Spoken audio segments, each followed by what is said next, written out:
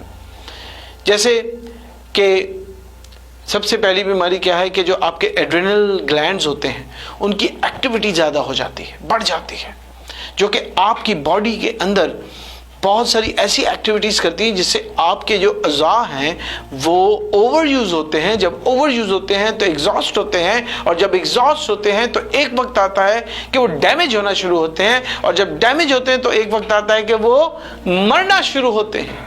چاہے وہ آپ کا دماغ ہو، چاہے آپ کا دل ہو، کڈنیز ہو، لیور ہو، یا کوئی بھی ایسا آرگن ہو جو زندگی چلانے کے لیے ضروری ہے۔ دوسری بیماری جو زیادہ غصہ کرنے یا غصہ پالنے یا غصے کے ساتھ سونے سے ہو سکتی ہے کہ اس میں جب آپ کو غصہ آتا ہے تو آپ کا باڈی ٹیمپریچر بڑھتا ہے، اور آپ سب جانتے ہیں جب باڈی ٹیمپریچر بڑھتا ہے تو باڈی رسپانس کرتی ہے، انرجی ویسٹ ہوتی ہے انسان کی، اور بہت ساری اور چیزیں جو ہیں، ایمرجنسی سسٹم جو باڈی کا، الارمنگ سسٹم جو باڈی کا وہ افیکٹ ہوتا ہے۔ پھر بلڈ شوگر انکریز ہوتا ہے۔ In order to increase the energy level in the body میں انرجی لیول بڑھانے کے لیے جب ہم غصہ کرتے ہیں باڈی کے اندر شوگر کی تعداد بڑھتی ہے، اور شوگر کا آپ سب کو پتہ ہے خود ایک سلو پوائزن ہے، ہمیں موت کی طرف لے کے جاتا ہے۔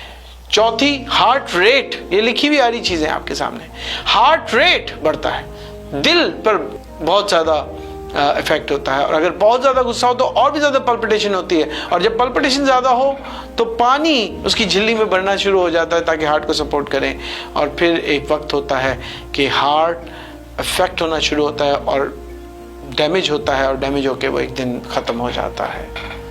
پھر سب سے بڑی چیز جب یہ سب چیزیں ہوتی ہیں تو نیند ختم ہو جاتی ہے۔ یعنی یہ سب چیزیں چاہے ایڈرینل گلینڈ کی ایکٹیویٹیز بڑھیں یا باڈی ٹیمپریچر بڑھے یا شوگر بڑھے یا ہارٹ ریٹ بڑھے تو انسان کی نیند ختم ہونا شروع ہو جاتی ہے، لاس آف سلیپ اپنیا ہونا شروع ہوتا ہے، اور یہ بھی ایک ڈیڈلی ڈیزیز ہے۔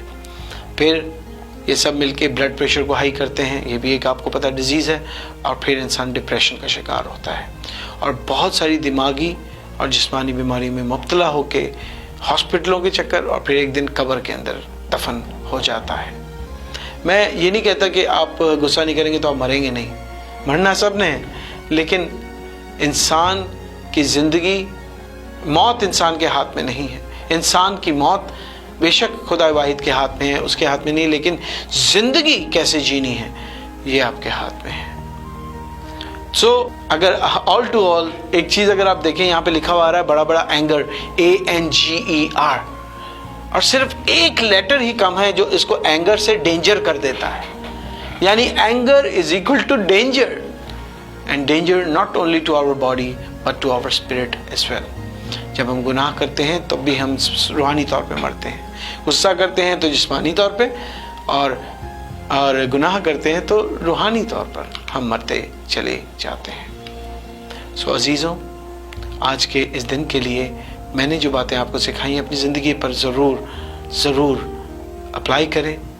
غصہ تو کریں مگر گناہ نہ کریں، غصہ تو کریں لیکن سورج ڈوبنے سے پہلے اس کو ریزالو کریں اور غصے کو کنٹرول کریں۔ سو میرا ایمان ہے کہ ان باتوں سے آپ کی زندگی کے اندر بڑا کام ہو رہا ہوگا اور آپ برکت پا رہے ہوں گے، اور آپ کی زندگی میں ایک بڑا پریورتن، بڑی تبدیلی آ رہی ہوگی۔ خداوند آپ کو اس کلام کے بدولت بہت بلیسنگ دے اور آپ کو اپنے بڑے کام کے لیے تیار کرے۔ خداوند آپ کو برکت دے، خداوند آپ کے ساتھ ہو۔ May God bless you. God be with you. Stay blessed. Amen.